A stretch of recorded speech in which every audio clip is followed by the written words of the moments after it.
ਬਾਬਾ ਸਾਹਿਬ ਨੇ ਕਿਹਾ, ਕਹਿ ਲੱਗੇ ਜੋ ਜਨ ਭਾਉ ਭਗਤ ਕਛ ਜਾਣੈ। ਜਿਹੜਾ ਪਰਮੇਸ਼ਵਰ ਦੀ ਭਗਤੀ ਵਿੱਚ ਥੋੜਾ ਜਿਹਾ ਵੀ ਜੁੜ ਜਾਏ, ਭਗਤ ਜੀ ਕਹਿੰਦੇ ਤਾ ਕਉ ਅਚਰਜ ਕਾਹੂ। ਕਹਿ ਲੱਗੇ ਫਿਰ ਕੋਈ ਅਨੋਖੀ ਜਾਂ ਅਚਰਜ ਬਾਤ ਨਹੀਂ। ਸੱਚ ਇਹ ਵੇ ਜਿਹੜਾ ਭਗਤੀ ਨਾਲ ਜੁੜਦਾ ਹੈ ਉਹ ਪਰਮੇਸ਼ਵਰ ਦੇ ਚਰਨਾਂ ਵਿੱਚ ਅਭੇਦ ਹੋ ਜਾਂਦਾ ਹੈ। ਜਿਉ ਜਲ ਜਲ ਮਹਿ ਪੈਸ ਨਾ ਨਿਕਸੈ, ਤਿਉ ਢੁਰ ਮਿਲਿਓ ਜੋ ਲਾਹੋ। ਅੱਗੇ ਇੱਕ ਬਚਨ ਵਰਤਿਆ, ਕਹਿ ਲੱਗੇ ਜਿਉ ਜਲ ਜਲ ਮੈਂ ਪੈਸ ਨਾ ਨਿਕਸੈ। ਜਿਵੇਂ ਪਾਣੀ ਵਿੱਚ ਪਾਣੀ ਮਿਲਾ ਦਈਏ, ਪਰਤ ਕੇ ਉਹਨੂੰ ਵੱਖ ਨਹੀਂ ਕੀਤਾ ਜਾ ਸਕਦਾ। ਇਸੇ ਤਰ੍ਹਾਂ ਜਦੋਂ ਕੋਈ ਪਰਮੇਸ਼ਵਰ ਦੇ ਨਾਮ ਵਿੱਚ ਜੁੜਦਾ ਹੈ ਤੇ ਨਾਮ ਜਪਣ ਵਾਲਾ ਪਰਮੇਸ਼ਵਰ ਵਿੱਚ ਇਸ ਤਰ੍ਹਾਂ ਅਭੇਦ ਹੋ ਜਾਂਦਾ ਹੈ, ਜਿਵੇਂ ਪਾਣੀ ਵਿੱਚ ਪਾਣੀ ਮਿਲ ਕੇ ਵੱਖ ਨਹੀਂ ਹੁੰਦਾ। ਪਰਮੇਸ਼ਵਰ ਦੀ ਭਗਤੀ ਕਰਨ ਵਾਲਾ ਵੀ ਪਰਮੇਸ਼ਵਰ ਦਾ ਰੂਪ ਹੋ ਜਾਂਦਾ ਹੈ। ਨਾਲ ਅੱਗੇ ਇੱਕ ਬਚਨ ਵਰਤਿਆ, ਕਿਉਂ ਢੁਰ ਮਿਲਿਓ ਜਲਾਹੋ। ਢੁਰ ਦਾ ਇੱਥੇ ਅਰਥ ਹੈ ਢਲ ਜਾਣਾ, ਨਰਮ ਪੈ ਜਾਣਾ, ਆਪਾ ਭਾਵ ਗਵਾ ਕੇ। ਕਹਿ ਲੱਗੇ ਇਸੇ ਤਰ੍ਹਾਂ ਭਗਤ ਕਬੀਰ, ਜਿਹਨੂੰ ਲੁਕਾਈ ਜੁਲਾਹਾ ਸ਼ਬਦ ਵਰਤਦੀ ਆ, ਉਹ ਆਪਾ ਭਾਵ ਗਵਾ ਕੇ ਪਰਮੇਸ਼ਵਰ ਦੇ ਚਰਨਾਂ ਵਿੱਚ ਅਭੇਦ ਹੋ ਗਿਆ। ਮੈਂ ਫਿਰ ਬੇਨਤੀ ਕਰਾਂ, ਭਗਤ ਕਬੀਰ ਸਾਹਿਬ ਦੇ ਨਾ ਜੀ 4 ਸ਼ਲੋਕ ਆਉਂਦੇ ਆ, ਲੜੀਵਾਰ ਨੇ। ਉਸ ਪਰਮੇਸ਼ਵਰ ਵਿੱਚ ਕਿਵੇਂ ਅਭੇਦ ਹੋਇਆ ਜਾ ਸਕੇ, ਉਹਨਾਂ ਪਹਿਲਾਂ 4 ਸ਼ਲੋਕਾਂ ਵਿੱਚ ਇੱਕ ਇੱਕ ਧਰਮ ਦੀ ਪੌੜੀ ਚੜਾਇਆ ਤੇ ਕਿਵੇਂ ਤੂੰ ਅਭੇਦ ਹੋਵੇਂ। ਪਹਿਲਾ ਬਚਨ ਵਰਤਿਆ, ਕਹਿ ਲੱਗੇ ਕਬੀਰ ਰੋੜਾ ਹੋਏ ਲੋ ਬਾਟ ਕਾ, ਤਜ ਮਨ ਕਾ ਅਭਿਮਾਨ। ਐਸਾ ਕੋਈ ਦਾਸ ਹੋਏ ਤਾਹੇ ਮਿਲੇ ਭਗਵਾਨ। ਪਹਿਲਾ ਸ਼ਬਦ ਵਰਤਿਆ, ਤੂੰ ਰਾਹ ਵਿੱਚ ਪਏ ਇੱਕ ਰੋੜੇ ਦੀ ਤਰ੍ਹਾਂ ਬਣ। ਰੋੜੇ ਨੂੰ ਕੋਈ ਰਸਤੇ ਵਿੱਚ ਪਏ ਨੂੰ ਸੱਜੇ ਕਰ ਦੇ, ਖੱਬੇ ਕਰ ਦੇ, ਉਹਦੇ ਅੰਦਰ ਕੋਈ ਗਿਲਾ ਨਹੀਂ। ਕਹਿ ਲੱਗੇ ਆਪਣਾ ਅਹੰਕਾਰ ਅੰਦਰੋਂ ਗਵਾ ਦੇ, ਆਪਣੀ ਬਿਰਤੀ ਰੋੜੇ ਦੀ ਤਰ੍ਹਾਂ ਬਣਾ। ਤੈਨੂੰ ਕੋਈ ਚੰਗਾ ਸ਼ਬਦ ਕਹੇ, ਮੰਦਾ ਸ਼ਬਦ ਕਹੇ, ਤੇਰੇ ਤੇ ਪ੍ਰਭਾਵ ਨਾ ਪਾਏ। ਜਦੋਂ ਕੋਈ ਇਸ ਤਰ੍ਹਾਂ ਜੁੜਦਾ ਹੈ ਤੇ ਬਾਬਾ ਜੀ ਨੇ ਕਿਹਾ ਐਸਾ ਕੋਈ ਦਾਸ ਹੋਏ ਤਾਹੇ ਮਿਲੇ ਭਗਵਾਨ। ਉਹ ਪਰਮੇਸ਼ਵਰ ਨਾਲ ਜੁੜਦਾ ਹੈ। ਫਿਰ ਉਹਨਾਂ ਦੂਸਰਾ ਸ਼ਲੋਕ ਕਿਹਾ ਨਾਲ ਹੀ, ਕਹਿ ਲੱਗੇ ਨਹੀਂ ਰੋੜਾ ਠੀਕ ਨਹੀਂ। ਰੋੜਾ ਰਸਤੇ ਵਿੱਚ ਪਏ ਜਾਂਦੇ ਲੋਕਾਂ ਦੇ ਪੈਰ ਵਿੱਚ ਛੇੜਾ ਵੱਜਦਾ ਹੈ, ਦੁੱਖ ਦਿੰਦਾ। ਤੂੰ ਆਪਣਾ ਜੀਵਨ ਮਿੱਟੀ ਵਰਗਾ ਬਣਾ। ਮਿੱਟੀ ਕਦੀ ਕਿਸੇ ਨੂੰ ਧੂੜ, ਕਦੀ ਕਿਸੇ ਨੂੰ ਠੇਡਾ ਨਹੀਂ ਮਾਰਦੀ। ਸ਼ਬਦ ਵਰਤਿਆ, ਕਹਿ ਲੱਗੇ ਕਬੀਰ ਰੋੜਾ ਹੁਆ ਤੋ ਕਿਆ ਭਇਆ, ਪੰਛੀ ਕੋ ਦੁਖ ਦੇ।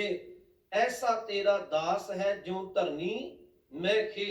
ਕਹਿ ਲੱਗੇ ਆਪਣੇ ਆਪ ਦੀ ਬਿਰਤੀ ਇੱਕ ਮਿੱਟੀ ਵਾਲੀ ਬਣਾ। ਮਿੱਟੀ ਕਿਸੇ ਨੂੰ ਛੇੜਾ ਨਹੀਂ ਮਾਰਦੀ, ਦੁੱਖ ਨਹੀਂ ਦਿੰਦੀ। ਤੇ ਜੇ ਤੂੰ ਆਪਣਾ ਸੁਭਾਅ ਇੱਕ ਮਿੱਟੀ ਦੀ ਤਰ੍ਹਾਂ ਬਣਾਏਗਾ, ਧੂੜ ਦੀ ਤਰ੍ਹਾਂ ਬਣਾਏਗਾ, ਤੂੰ ਪਰਮੇਸ਼ਵਰ ਵਿੱਚ ਅਭੇਦ ਹੋ ਜਾਏਗਾ। ਕਿਉਂਕਿ ਬਾਣੀ ਵਿੱਚ ਬਾਬੇ ਫਰੀਦ ਸਾਹਿਬ ਨੇ ਵੀ ਕਿਹਾ, ਕਹਿ ਲੱਗੇ ਫਰੀਦਾ ਖਾਕ ਨਾ ਨਿੰਦੀ ਹੈ, ਖਾਕੂ ਜੇੜ ਨਾ ਕੋਏ, ਜੀਵ ਦਿਆਂ ਪੈਰਾਂ ਤਲੇ ਮੋਇਆ ਉੱਪਰ ਹੋਏ। ਖਾਕ ਕਦੀ ਨਾ ਨਿੰਦ, ਬੰਦੇ ਤੈਨੂੰ ਇਹ ਜਿਉਂਦੇ ਜਾਗਦੇ ਪੈਰਾਂ ਥੱਲੇ ਰਹਿੰਦੀ ਆ, ਪਰਤ ਕੇ ਜਦੋਂ ਕਿਤੇ ਚੜ੍ਹਾਈ ਕਰਦੇ ਤੈਨੂੰ ਉੱਪਰ ਆ ਕੇ ਤੇਰੀ ਪੱਤ ਵੀ ਢੱਕਦੀ ਆ। ਕਦੀ ਬਾਣੀ ਵਿੱਚ ਇਹਨੂੰ ਕਿਹਾ ਮਾਤਾ ਧਰਤ ਮਹਤ। ਧਰਤੀ ਇੱਕ ਵੱਡੀ ਮਾਂ ਹੈ ਜਿੱਥੇ ਇਹ ਰਿਜ਼ਕ ਦਿੰਦੀ ਆ, ਮਨੁੱਖ ਦਾ ਮਲ ਮੂਤਰ ਸਾਂਭਦੀ ਆ। ਬਾਬੇ ਕਬੀਰ ਸਾਹਿਬ ਨੇ ਕਿਹਾ ਆਪਣੀ ਬਿਰਤੀ ਰੋੜੇ ਵਰਗੀ ਨਹੀਂ, ਤੂੰ ਆਪਣੀ ਬਿਰਤੀ ਮਿੱਟੀ ਵਰਗੀ, ਧੂੜ ਵਰਗੀ ਬਣਾ, ਕਿਉਂਕਿ ਉਹ ਕਿਸੇ ਨੂੰ ਦੁੱਖ ਨਹੀਂ ਦਿੰਦੀ। ਫਿਰ ਤੀਸਰਾ ਬਚਨ ਆਪ ਹੀ ਫਿਰ ਕਹਿ ਦਿੱਤਾ, ਕਹਿ ਲੱਗੇ ਕਬੀਰ ਜੇ ਤੂੰ ਕਦੀ ਮਿੱਟੀ ਵੀ ਬਣ ਜਾਏ, ਉਹ ਵੀ ਉੱਡ ਕੇ ਰਾਹਗੀਰਾਂ ਦੇ ਅੰਗਾਂ ਨੂੰ, ਤਨ ਦੇ ਕੱਪੜਿਆਂ ਨੂੰ ਮੈਲਾ ਕਰਦੀ ਆ। ਨਹੀਂ ਤੂੰ ਮਿੱਟੀ ਨਾ ਬਣ। ਵੇਖੋ ਕਿਵੇਂ ਪੌੜੀ ਦਰ ਪੌੜੀ ਚੜਾ ਰਹੇ ਨੇ ਧਰਮ ਦੀ। ਕਹਿ ਲੱਗੇ ਕਿੰਨਾ ਚੰਗਾ ਹੋਵੇ ਤੂੰ ਮਿੱਟੀ ਦੀ ਥਾਂ ਪਾਣੀ ਬਣ, ਕਿਉਂਕਿ ਪਾਣੀ ਮੈਲ ਉਤਾਰਦਾ ਤੇ ਹੈ, ਪਾਣੀ ਕਿਸੇ ਨੂੰ ਮੈਲ ਲਾਉਂਦਾ ਨਹੀਂ। ਪਾਣੀ ਸਭ ਦੀ ਪਿਆਸ ਬੁਝਾਉਂਦਾ ਹੈ। ਤੇ ਬਾਬਾ ਸਾਹਿਬ ਨੇ ਤੀਜਾ ਸ਼ਲੋਕ ਵਰਤਿਆ, ਕਹਿ ਲੱਗੇ ਕਬੀਰ ਖੇ ਹੋਈ ਤੋ ਕਿਆ ਭਇਆ, ਜੋ ਉੱਡ ਲਾਗੇ ਅੰਗ, ਹਰ ਜਨ ਐਸਾ ਚਾਹੀਏ ਜੋ ਪਾਣੀ ਸਰਬੰਗ। ਤੂੰ ਆਪਣਾ ਸੁਭਾਅ ਦੇ ਪਰਮੇਸ਼ਵਰ ਵਿੱਚ ਅਭੇਦ ਹੋਣਾ, ਪਾਣੀ ਵਰਗਾ ਬਣਾ। ਵੇਖੋ ਪਾਣੀ ਦੇ ਕੋਲ ਭਾਵੇਂ ਪਸ਼ੂ ਆਵੇ, ਪੰਛੀ ਆਵੇ, ਮਨੁੱਖ ਆਵੇ, ਯਾਦ ਰੱਖੋ ਕਦੀ ਕਿਸੇ ਨਾਲ ਵਿਤਕਰਾ ਨਹੀਂ ਕਰਦਾ। ਜਿਹੜਾ ਉਹਨੂੰ ਪੀਂਦਾ ਪਿਆਸ ਬੁਝਾਉਂਦਾ ਹੈ। ਤੇ ਫਿਰ ਆਪ ਹੀ ਤੀਜਾ ਬਚਨ ਕਹਿ ਕੇ ਪਾਣੀ ਬਣ, ਫਿਰ ਕਹਿੰਦੇ ਪਾਣੀ ਵੀ ਠੀਕ ਨਹੀਂ। ਭਗਤ ਕਬੀਰ ਸਾਹਿਬ ਨੂੰ ਪੁੱਛੋ ਕਿਉਂ? ਕਹਿਣ ਲੱਗੇ ਪਾਣੀ ਵੀ ਕਦੀ ਗਰਮ ਹੁੰਦਾ ਹੈ, ਕਦੀ ਠੰਡਾ ਹੁੰਦਾ ਹੈ, ਕਦੀ ਲੋਕਾਂ ਨੂੰ ਗਰਮ ਹੋ ਕੇ ਦੁੱਖ ਦਿੰਦਾ ਹੈ, ਕਦੀ ਠੰਡਾ ਹੋ ਕੇ ਦੁੱਖ ਦਿੰਦਾ ਹੈ। ਤੇ ਪੁੱਛਿਆ ਭਗਤ ਕਬੀਰ ਸਾਹਿਬ, ਪਹਿਲਾ ਰੋੜਾ ਸ਼ਬਦ ਵਰਤਿਆ, ਫਿਰ ਖੇ ਸ਼ਬਦ ਮਿੱਟੀ ਸ਼ਬਦ ਵਰਤਿਆ, ਫਿਰ ਪਾਣੀ ਸ਼ਬਦ ਵਰਤਿਆ, ਤੇ ਜੇ ਮਨੁੱਖ ਦਾ ਜੀਵਨ ਪਾਣੀ ਵਰਗਾ ਨਹੀਂ ਤੇ ਫਿਰ ਕਿਹੋ ਜਿਹਾ ਹੋਵੇ? ਭਗਤ ਕਬੀਰ ਸਾਹਿਬ ਫਿਰ ਚੌਥਾ ਵਚਨ ਵਰਤਦੇ ਆ, ਕਹਿ ਲੱਗੇ ਕਬੀਰ ਪਾਣੀ ਹੁਆ ਤੋ ਕਿਆ ਪਾਇਆ, ਸੀਰਾ ਤਾਤਾ ਹੋਏ ਹਰ ਜਨ ਐਸਾ ਚਾਹੀਏ ਜੈਸਾ ਹਰ ਹੀ ਹੋਏ। ਕਹਿ ਲੱਗੇ ਰੱਬ ਦੇ ਪਿਆਰ ਵਾਲਾ ਤੇ ਇਹੋ ਜਿਹਾ ਚਾਹੀਦਾ ਹੈ, ਰੱਬ ਨੂੰ ਪ੍ਰੀਤ ਕਰਨ ਵਾਲਾ ਤੇ ਇਹੋ ਜਿਹਾ ਚਾਹੀਦਾ ਹੈ ਜਿਹੋ ਜਿਹਾ ਪ੍ਰਮਾਤਮਾ ਉਹਨੂੰ ਜਪ ਜਪ ਕੇ ਉਹਦੇ ਵਿੱਚ ਹੀ ਸਮਾ ਜਾਏ। ਬਾਬਾ ਸਾਹਿਬ ਨੇ ਇੱਥੇ ਜਿਹੜਾ ਵਚਨ ਵਰਤਿਆ, ਕਹਿ ਲੱਗੇ ਥੋੜਾ ਜਿਹਾ ਕੋਈ ਆਪਣੇ ਹਿਰਦੇ ਅੰਦਰ ਪਰਮੇਸ਼ਵਰ ਦੀ ਭਗਤੀ ਕਰੇ, ਇਹ ਅਚਰਜ ਬਾਤ ਨਹੀਂ। ਉਹ ਮਨੁੱਖ ਜਿਵੇਂ ਪਾਣੀ ਵਿੱਚ ਪਾਣੀ ਮਿਲ ਕੇ ਅਭੇਦ ਹੋ ਜਾਂਦਾ ਹੈ, ਵੱਖ ਕਰਨਾ ਮੁਸ਼ਕਲ ਹੈ। ਭਗਤ ਕਬੀਰ ਸਾਹਿਬ ਕਹਿਣ ਲੱਗੇ ਭਗਤ ਕਬੀਰ ਨੇ ਜਿਹਨੂੰ ਲੁਕਾਈ ਜੁਲਾਹਾ ਸ਼ਬਦ ਵਰਤਦੀ ਆ, ਪਰਮੇਸ਼ਵਰ ਦੀ ਭਗਤੀ ਕਰਕੇ ਉਹਦੇ ਨਾਲ ਪ੍ਰੀਤ ਪਾ ਕੇ ਉਹਦੇ ਵਿੱਚ ਅਭੇਦ ਹੋ ਚੁੱਕੇ ਨੇ।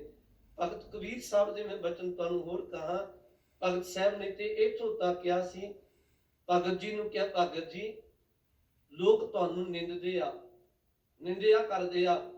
ਭਗਤ ਕਬੀਰ ਸਾਹਿਬ ਕਹਿਣ ਲੱਗੇ ਕੀ ਹੋਇਆ?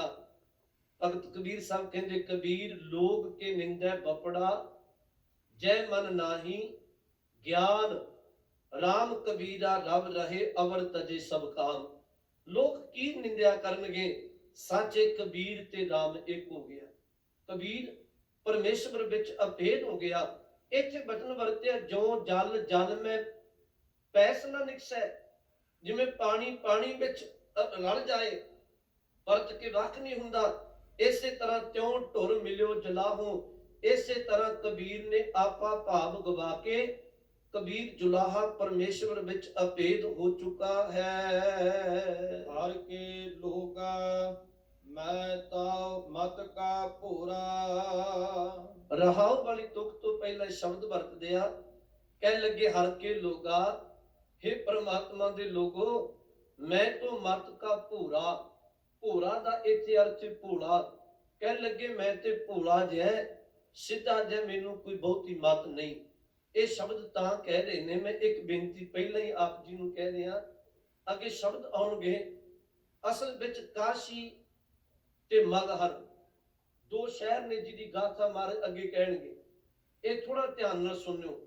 ਕਾਸ਼ੀ ਜਿਹਨੂੰ ਬਨਾਰਸ ਜਾਂ ਵਾਰਾਣਸੀ ਵੀ ਕਿਹਾ ਜਾਂਦਾ ਹੈ, ਇਹ ਵੀ ਯੂਪੀ ਵਿੱਚ ਹੈ। ਤੇ ਜਿਹੜਾ ਮਗਹਰ ਹੈ ਇਹ ਯੂਪੀ ਦਾ ਇੱਕ ਬਸਤੀ ਜ਼ਿਲ੍ਹਾ ਪੈਂਦਾ ਹੈ, ਉਹਦੇ ਅੰਦਰ ਇੱਕ ਨਗਰ ਪੈਂਦਾ ਮਗਹਰ।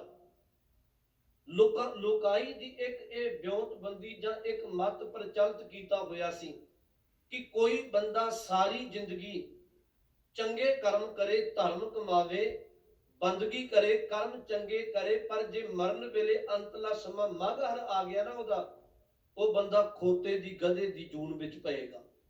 ਤੇ ਜੇ ਕੋਈ ਬੰਦਾ ਚੰਗੇ ਮਾੜੇ ਕਰਮ ਜਿੰਨੇ ਮਰਜ਼ੀ ਕਰੇ, ਭਾਵੇਂ ਕੋਈ ਭੈੜੇ ਕਰਮ ਕਰੇ, ਅੰਤਲਾ ਸਮਾਂ ਉਹਦਾ ਜੇ ਕਾਂਸੀ ਦੀ ਧਰਤੀ ਤੇ ਆ ਗਿਆ ਤੇ ਉਹ ਬੰਦਾ ਸਵਰਗ ਵਿੱਚ ਚਲਿਆ ਜਾਏਗਾ।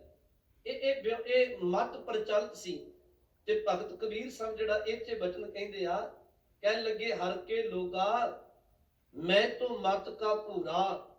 ਕਹਿਣ ਲੱਗੇ ਮੈਂ ਤੇ ਮਤ ਦਾ ਭੋਲਾ ਜਿਹਾ ਬੰਦਾ ਹੈ, ਸਾਰੀ ਜ਼ਿੰਦਗੀ ਕਾਂਸੀ ਬਤੀਤ ਕੀਤੀ ਤੇ ਅੰਤਲਾ ਸਮਾਂ ਮਗਹਰ ਵਿੱਚ ਆ ਗਿਆ।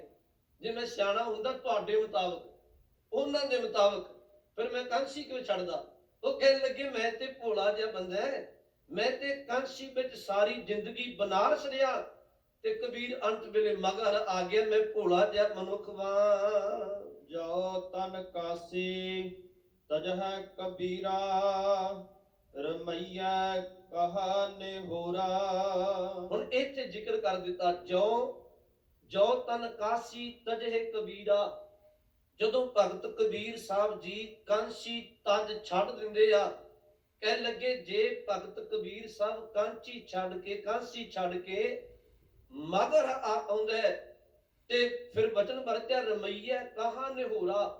ਇੱਥੇ ਨਿਹੋਰੇ ਦਾ ਅਰਥ ਹੈ ਪਰਉਪਕਾਰ, ਉਪਕਾਰ ਰੱਬ ਦੀ ਬਖਸ਼ਿਸ਼। ਕਹਿ ਲੱਗੇ ਜੇ ਕਾਂਸੀ ਕਬੀਰ ਦਾ ਅੰਤਲਾ ਵੇਲਾ ਆਉਂਦਾ ਹੈ, ਲੋਕਾਂ ਕਹਿਣਾ ਸੀ ਇਹਨੇ ਕਰਮ ਚੰਗੇ ਨਹੀਂ ਕੀਤੇ, ਪਰ ਫਿਰ ਵੀ ਕਾਂਸੀ ਚੜਾਈ ਕਰ ਗਿਆ ਤੇ ਇਹ ਪਰਮੇਸ਼ਵਰ ਦੇ ਦਰ ਪ੍ਰਵਾਨ ਹੋ ਗਿਆ। ਪਰ ਕਹਿਣ ਲੱਗੇ ਨਹੀਂ, ਮੈਂ ਤੇ ਰੱਬ ਦਾ ਸਿਮਰਨ ਕਰਨ ਵਾਲਾ ਹੈ, ਪਰਮੇਸ਼ਵਰ ਦੀ ਭਗਤੀ ਕਰਨ ਵਾਲਾ ਹੈ, ਤੇ ਰੱਬ ਦੀ ਬਖਸ਼ਿਸ਼ ਹੈ, ਮੈਂ ਬਖਸ਼ਿਸ਼ ਦਾ ਸਦਕਾ ਮਗਰ ਆ ਗਿਆ, ਪਰ ਮਗਰ ਆ ਕੇ ਵੀ ਮੇਰਾ ਭਲਾ ਹੋ ਗਿਆ, ਕਿਉਂਕਿ ਇਹ ਰੱਬ ਦੇ ਨਾਮ ਦਾ ਪਰਉਪਕਾਰ ਹੈ। ਮੇਰੀ ਫਿਰ ਬੇਨਤੀ ਨੂੰ ਥੋੜਾ ਜਿਹਾ ਸੁਣਿਓ। ਵੇਖੋ ਬਾਣੀ ਵਿੱਚ ਇਹ ਬਚਨ ਹੁੰਦਾ ਹੈ ਭਗਤ ਕਬੀਰ ਸਾਹਿਬ ਦਾ ਹੀ। ਕਹਿ ਲੱਗੇ ਮਨੋ ਕਠੋਰ ਮਰੈ ਬਨਾਰਸ, ਨਰਕ ਨ ਬਾਂਚਿਆ ਜਾਈ, ਹਰ ਕਾ ਸੰਤ ਮਰੈ ਹਡੰਬੈ, ਸਗਲੀ ਸੈਣ ਤਰਾਈ। ਮਨ ਦਾ ਪਾਪੀ ਬੰਦਾ ਭਾਵੇਂ ਬਨਾਰਸ ਦੀ ਧਰਤੀ ਤੇ ਚੜਾਈ ਕਰ ਜਾਏ, ਇਹ ਤੁਹਾਡਾ ਮਤ ਹੈ ਕਿ ਇੱਥੇ ਮਰਨ ਵਾਲੇ ਦਾ ਭਲਾ ਹੁੰਦਾ ਹੈ, ਪਰ ਭਗਤ ਕਬੀਰ ਸਾਹਿਬ ਕਹਿੰਦੇ ਜੇ ਪਾਪ ਕਰਮ ਕੀਤੇ ਤੇ ਨਰਕਾਂ ਤੋਂ ਬਚੇਗਾ ਨਹੀਂ। ਦੂਸਰਾ ਵਚਨ ਨਾਲ ਹੀ ਵਰਤਿਆ, ਕਹਿ ਲੱਗੇ ਹਰ ਕਾ ਸੰਤ ਮਰੈ ਹਡੰਬੈ, ਰੱਬ ਦੇ ਪਿਆਰ ਵਾਲਾ ਭਾਵੇਂ ਮਗਹਰ ਦੀ ਧਰਤੀ ਤੇ ਪ੍ਰਾਣ ਤਿਆਗ ਦੇ, ਇਹ ਤੁਹਾਡਾ ਮਤ ਹੈ, ਇੱਥੇ ਤਿਆਗਣ ਵਾਲਾ ਜੂਨਾ ਵਿੱਚ ਪੈਂਦਾ ਹੈ। ਪਰ ਸੱਚ ਇਹ ਵੀ ਕਹਿ ਲੱਗੇ ਸਗਲੀ ਸੈਣ ਤਲਾਈ, ਜਿਹਨੇ ਰੱਬ ਦੇ ਨਾਮ ਨਾਲ ਪ੍ਰੀਤ ਪਾਈਏ ਉਹ ਆਪਣਾ ਤੇ ਭਲਾ ਕਰਦਾ, ਉਹ ਹੋਰਨਾਂ ਦਾ ਵੀ ਭਲਾ ਕਰ ਦਿੰਦਾ, ਕਿਉਂਕਿ ਇਹ ਨਾਮ ਦੀ ਬਖਸ਼ਿਸ਼ ਹੈ, ਇਹ ਪ੍ਰੀਤ ਦੀ ਗੱਲ ਹੈ। ਮੈਂ ਜ਼ਰੂਰ ਆਪ ਜੀ ਨੂੰ ਬੇਨਤੀ ਕਰਾਂ, ਗੁਰੂ ਗ੍ਰੰਥ ਸਾਹਿਬ ਦੀ ਬਾਣੀ ਆਪ ਜੀ ਪੜੋ, ਜਿੱਥੇ ਪ੍ਰੀਤ ਆ ਜਾਏ ਨਾ ਰੱਬੀ, ਸਾਚੇ ਵੀ ਬਾਣੀ ਆਖਦੀ ਉੱਥੇ ਰੀਤ ਮਿਟ ਜਾਂਦੀ ਹੈ। ਹੋਣਗੀਆਂ ਦੁਨਿਆਵੀ ਲੋਕਾਂ ਲਈ ਜਿੱਥੇ ਰੱਬੀ ਪ੍ਰੀਤ ਹੈ। ਭਗਤ ਭਾਈ ਗੁਰਦਾਸ ਸਾਹਿਬ ਉਹਨਾਂ ਤੇ ਕਈ ਉਦਾਹਰਨਾਂ ਦੇ ਕੇ ਕਿਹਾ, ਕਹਿ ਲੱਗੇ ਸਿੱਖ ਦੀ ਪ੍ਰੀਤ ਗੁਰੂ ਨਾਲ ਚਾਹੀਦੀ ਕਿਹੋ ਜੀ ਹੈ। 6 ਉਦਾਹਰਨਾਂ ਇੱਕ ਤਾਂ ਦਿੰਦੇ ਆ, ਕਹਿ ਲੱਗੇ ਜਿਵੇਂ ਮੱਛੀ ਪਾਣੀ ਵਿੱਚ ਰਹਿੰਦੀ ਆ, ਜਿੰਨਾ ਖੁੱਲਾ ਪਾਣੀ ਹੋਵੇ ਮੱਛੀ ਓਨਾ ਹੀ ਪ੍ਰਸੰਨ ਹੈ। ਇਸੇ ਤਰ੍ਹਾਂ ਜਿਵੇਂ ਜਿਵੇਂ ਕੋਈ ਗੁਰਸਿੱਖ ਨਾਮ ਜਪਦਾ ਹੈ, ਗੁਰਬਾਣੀ ਨਾਮ ਨਾਲ ਜੁੜਦਾ ਹੈ, ਉਹਦੇ ਅੰਦਰ ਓਨਾ ਹੀ ਰੱਬੀ ਪ੍ਰੀਤ ਪਾ ਕੇ ਮੱਛੀ ਦੀ ਤਰ੍ਹਾਂ ਖੇੜਾ ਆ ਜਾਂਦਾ ਹੈ। ਦੂਸਰਾ ਵਚਨ ਵਰਤਿਆ, ਕਹਿ ਲੱਗੇ ਜਿਵੇਂ ਦੀਵੇ ਨਾਲ ਪਤੰਗੇ ਦੀ ਪ੍ਰੀਤ ਹੈ, ਭਾਵੇਂ ਪਤੰਗੇ ਨੂੰ ਪਤਾ ਹੈ ਮੈਂ ਦੀਵੇ ਕੋਲ ਜਾਵਾਂਗਾ ਇਹ ਅੱਗ ਮੈਨੂੰ ਸਾੜ ਦੇਗੀ, ਪਰ ਕਹਿ ਲੱਗੇ ਭਾਵੇਂ ਉਹਦੀਆਂ ਅੱਖਾਂ ਸਾਹਮਣੇ ਪਤੰਗੇ ਸੜਦੇ ਆ, ਪਰ ਦੀਵਾ ਜਿਹੜਾ ਪਤੰਗ ਹੈ ਉਹ ਫਿਰ ਵੀ ਦੀਵੇ ਵਿੱਚ ਜਾ ਕੇ ਆਪਣਾ ਆਪ ਕੁਰਬਾਨ ਕਰ ਦਿੰਦਾ। ਇਸ ਤਰ੍ਹਾਂ ਪ੍ਰੀਤ ਚਾਹੀਦੀ ਆ। ਤੇ ਤੀਸਰਾ ਵਚਨ ਵਰਤਿਆ, ਜਿਵੇਂ ਕਮਲ ਦੇ ਫੁੱਲ ਤੇ ਭੌਰੇ ਦੀ ਪ੍ਰੀਤ ਹੈ, ਉਹ ਸੁਗੰਧ ਵਿੱਚ ਇੰਨਾ ਕੋ ਲੀਨ ਹੋ ਜਾਂਦਾ ਹੈ, ਭਾਵੇਂ ਉਹ ਕਮਲ ਦਾ ਫੁੱਲ ਪੱਤਿਆਂ ਨੂੰ ਸੰਕੋਚਦਾ ਹੈ, ਵਿੱਚੇ ਭੌਰਾ ਪ੍ਰਾਣ ਤਿਆਗ ਦਿੰਦਾ, ਪਰ ਭੌਰਾ ਕਦੀ ਕਮਲ ਤੋਂ ਮੁਖ ਨਹੀਂ ਮੋੜਦਾ ਆਪਣਾ, ਉਹਦੀ ਪ੍ਰੀਤ ਹੈ। ਚੌਥਾ ਵਚਨ ਵਰਤਿਆ, ਆਕਾਸ਼ ਜਿੰਨਾ ਖੁੱਲਾ ਹੋਵੇ ਪੰਛੀ ਓਨਾ ਹੀ ਉੱਡ ਕੇ ਉਡਾਰੀ ਮਾਰ ਕੇ ਪ੍ਰਸੰਨ ਹੈ। ਰੱਬ ਦੇ ਨਾਮ ਵਾਲਾ ਜਿੰਨਾ ਨਾਮ ਜਪੇ ਉਹ ਜਪ ਜਪ ਕੇ ਓਨਾ ਹੀ ਰੱਬੀ ਪ੍ਰੀਤ ਪਾ ਕੇ ਪ੍ਰਸੰਨ ਹੁੰਦਾ ਹੈ।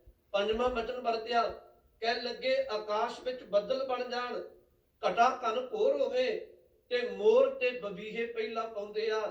ਸਤ ਜਾਣੀ ਰੱਬ ਦੇ ਨਾਮ ਦੀ ਗੱਲ ਚੱਲੇ, ਸਤ ਸੰਗਤ ਦੀ ਗੱਲ ਚੱਲੇ, ਪ੍ਰੀਤ ਬਣ ਬੰਦਾ ਰੱਬ ਦਾ ਨਾਮ ਜਪ ਕੇ ਸਤ ਸੰਗਤ ਕਰਕੇ ਅੰਤਰ ਤੌਰ ਤੇ ਪ੍ਰਸੰਨ ਹੋ ਜਾਂਦਾ ਹੈ। ਛੇਵਾਂ ਵਚਨ ਵਰਤਿਆ, ਭਾਈ ਗੁਰਦਾਸ ਸਾਹਿਬ ਕਹਿੰਦੇ ਆ, ਕਹਿ ਲੱਗੇ ਹਿਰਨ ਨੂੰ ਜਦੋਂ ਕੰਡੇ ਹੇੜੇ ਦੀ ਆਵਾਜ਼ ਸੁਣਦੀ ਆ, ਭਾਵੇਂ ਉਹਨੂੰ ਸ਼ਿਕਾਰੀ ਮੌਤ ਦੇ ਘਾਟ ਉਤਾਰ ਦੇ, ਪਰ ਸੱਚੇ ਦੇ ਕੰਡੇ ਹੇੜੇ ਦੀ ਆਵਾਜ਼ ਹਿਰਨ ਦੇ ਕੰਨ ਵਿੱਚ ਪੈਣ ਦੀ ਦੇਰ ਹੈ, ਉਹ ਇੱਕ ਵਾਰ ਦੌੜ ਕੇ ਕੰਡੇ ਹੇੜੇ ਦੀ ਆਵਾਜ਼ ਵਾਲੇ ਪਾਸੇ ਜਾਂਦਾ ਹੈ। ਇੰਨੇ ਵਚਨ ਕਹਿ ਕੇ ਭਾਈ ਗੁਰਦਾਸ ਸਾਹਿਬ ਕਹਿੰਦੇ ਆ, ਕਹਿ ਲੱਗੇ ਰੱਬ ਦੇ ਪਿਆਰ ਕਰਨ ਵਾਲਾ ਰੱਬ ਦਾ ਸੰਤ, ਰੱਬ ਨੂੰ ਪ੍ਰੀਤ ਕਰਨ ਵਾਲਾ ਰੱਬ ਦਾ ਭਗਤ, ਸੱਚ ਜਾਣੋ ਜਿਵੇਂ ਇਹ ਦੁਨਿਆਵੀ ਤੌਰ ਤੇ ਇਹਨਾਂ ਜੀਵਾਂ ਦੀ ਪ੍ਰੀਤ ਹੈ, ਉਹ ਬਾਰ-ਬਾਰ ਨਾਮ ਜਪ ਕੇ ਪਰਮੇਸ਼ਵਰ ਦੀ ਭਗਤੀ ਕਰਕੇ ਸ਼ਬਦ ਨਾਲ ਜੁੜ ਕੇ ਉਹਦੀ ਕਦੀ ਤ੍ਰਿਸ਼ਨਾ ਮਿਟਦੀ ਨਹੀਂ, ਉਹ ਦਿਨੋਂ ਦਿਨ ਤਾਂਗ ਰੱਬੀ ਨਾਮ ਦੀ ਵਧਦੀ ਜਾਂਦੀ ਹੈ, ਉਹਦੇ ਅੰਦਰ ਪ੍ਰੀਤ ਹੈ।